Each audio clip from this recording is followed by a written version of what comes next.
Tesla a présenté la nouvelle version de sa Model S. En général, quand on parle de facelift, on s'attend à d'énormes changements, ou en tout cas un certain nombre de changements sur le style extérieur, et en réalité, la grosse nouveauté de cette Model S 2021 se passe à l'intérieur. C'est toujours amusant de voir à quel point ils sont capables de faire parler d'eux avec des éléments très différents des autres constructeurs, parce que tout le monde est en train de parler de cet intérieur. Et le truc que je dois noter, c'est que quand je l'ai vu, je me suis dit, je me poserais bien dans une Tesla Model S de nouvelle génération, parce que ça a de la gueule. Sur le style intérieur, ce qu'on peut noter, c'est qu'il était temps que ce facelift arrive, et vraiment, ça fait du bien. On a un écran central de 17 pouces qui envoie du steak, on a un nouveau volant dont on va parler dans 3 secondes parce qu'il est assez intriguant, on a enfin des chargeurs à induction, il y a également un écran à l'arrière.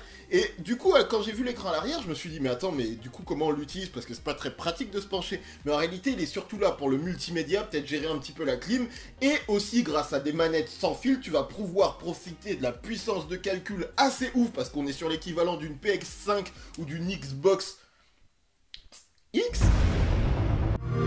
Je sais même plus le nom de la nouvelle Xbox, mais vraiment ça envoie du lourd, et le concept c'est que tu puisses kiffer devant ou sur les sièges arrière. Ils ont d'ailleurs profité pour mettre à jour également la banquette arrière qui devient un peu plus accueillante, c'est vraiment stylé. Et quand même j'aimerais qu'on prenne 3 secondes pour parler de ce volant, parce que ouais, ça va faire parler du monde. J'ai vraiment un doute sur le fait qu'il soit homologué en France. Je demande, parce qu'en termes de manœuvre, c'est vraiment pas pratique. Ça a du style, ça fait futuriste, ça rappelle déjà d'ailleurs la Tesla Roadster que l'on attend toujours et que franchement je vois pas arriver avant 2023. Mais ce volant est assez intriguant et pour le coup j'ai envie de tester. Il est plutôt petit. Dites-moi ce que t'en penses de ce volant. À ton avis, ça peut passer dans la réglementation de routière actuelle? Parce que j'ai du mal à y croire. J'ai vraiment du mal à y croire.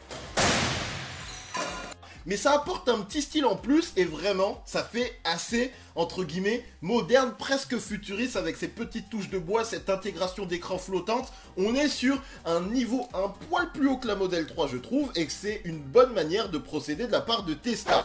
Évidemment sur le style extérieur il y a quand même heureusement quelques petites touches, des nouvelles jantes 21 pouces, on a un pare-choc avant qui se rapproche de la Model 3 et pareil le diffuseur arrière a été modifié, c'est très léger et seuls les experts noteront que c'est une nouvelle version, les feux même pas ils les ont changés, rien. Par contre, la grosse nouveauté se trouve du côté de l'arrivée de cette fameuse version plaid. Et d'ailleurs, ça va me poser un petit problème dont on parlera juste à la fin, mais il faut qu'on en parle parce que en termes d'autonomie, c'est complètement fou. Du coup, juste pour replacer les choses, la version grande autonomie propose 663 km d'autonomie. La version plaid, qui offre 1020 chevaux, un 0 à 100 en 2 secondes une Vmax de 320 km/h offre une autonomie de 628 km. Et la version Plaid Plus offre 840 km d'autonomie pour une Vmax toujours à 320 km/h avec un 0 à 100 qui serait inférieur à 2 secondes 1 pour un prix de 140 000 €. Et vraiment, on a envie de tester. Pour rappel, la version Plaid offre 3 moteurs électriques. C'était celle qu'on avait repérée au Nürburgring avec des versions complètement folles et sportives qu'on n'a pas retrouvées pour le moment et je trouve ça un peu problématique. Mais en termes de performance qu'est en train de proposer Tesla avec cette nouvelle génération est ouf. Allez, c'est parti. Oh putain de... Oh, je suis à 160. Et du coup tu te dis, bah la Porsche Taycan c'était bien, mais Tesla c'est mieux. Et surtout il y a aussi l'Audi e-tron GT qui devrait pas trop tarder, ils ont déjà vraiment Audi a commencé à teaser, et vraiment t'as l'impression que Tesla ils ont juste dit, hey, du côté des chiffres, on s'occupe de tout, laissez-nous faire. D'ailleurs mon cher ami, entre une Tesla Model S Plaid Plus et une Porsche Taycan Turbo S, je serais curieux de savoir ce que tu choisis, le comportement et le savoir-faire allemand, ou le confort et l'autonomie américaine. J'attends ton avis. Le seul problème que j'ai avec tout ça, c'est que clairement cette nouvelle génération, qui est aussi possible sur la version Model X, est vraiment stylé sur le travail qui a été fait à l'intérieur pour moderniser la voiture. On voit qu'ils essayent un petit peu d'être rentables d'une certaine manière, c'est-à-dire qu'ils n'ont pas trop touché à la structure de la voiture, parce que tout refaire, changer un petit peu les pièces extérieures aurait nécessité de complètement changer la ligne de production, et c'est pas dans l'idée de Tesla, sachant qu'ils ont déjà le Cybertruck à produire, la future Roadster et les modèles actuels qui doivent suivre les commandes, donc il faut pas s'emballer. Le truc qui me pose problème dans toute cette histoire, c'est que Vous vous souvenez des versions plaid qu'on avait vues sur circuit, notamment la version qui avait fait un record sur le circuit de Laguna Seca, et également tous les modèles complètement fous qu'on avait vus au circuit du Nürburgring l'an dernier, notamment une version qui avait fait un temps en moins de 7 minutes 15, soit quasiment moins de 30 secondes que la Porsche Taycan. Ces versions avec des ailerons complètement ouf, des ailes élargies, des pneus de sport, des intérieurs complètement évidés, je crois même qu'elles étaient arsautées, et ben elles sont où ?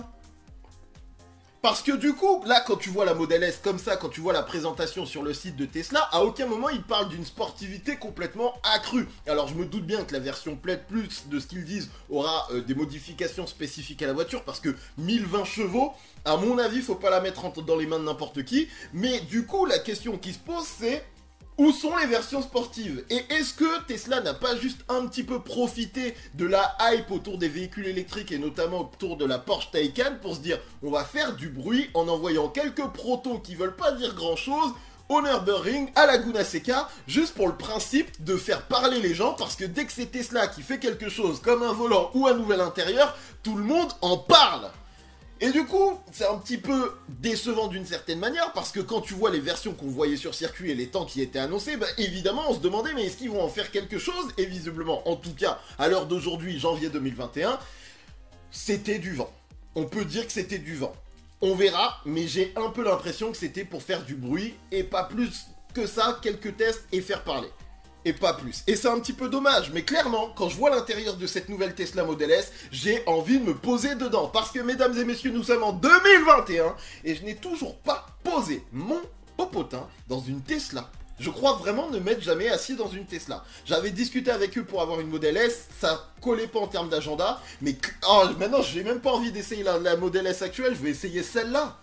Là, ça me parle. Et la petite mise à jour qu'ils ont fait sur le PC avant de la Model S 2021, vraiment lui donne un caractère un tout petit peu plus racé et un petit peu plus statutaire et, comment dire, distinctif que l'ancienne génération qui était pas ouf. Enfin bref, les amis, c'était un petit JT à la cool, j'ai certainement pas tout couvert parce qu'il y a plein de petites mises à jour qu'on découvrira au fil du temps, mais je voulais comparer un petit peu de Tesla parce qu'on le fait pas souvent et surtout parce que je sais que vos avis, notamment sur cette version sportive, étaient très marqués et qu'au final, bah y a pas de version sportive. Ou alors peut-être que la Plaid Plus sera vraiment comparable à une Porsche Taycan, mais j'ai quelques doutes, en termes de comportement je parle. Bref, dans les commentaires bien évidemment, tu m'envoies ton avis et on se retrouve très bientôt pour d'autres vidéos. Je pars dès ce soir en essai d'un véhicule électrique sportif, enfin en tout cas à orientation dynamique. Suis-moi sur Instagram, comme ça tu sauras demain ce que c'est. Et puis des gros bisous dans le cou et un petit soufflage dans l'oreille. Tu peux liker cette vidéo s'il te plaît, t'abonner aussi, ça fait plaisir. Et à très bientôt. Ciao.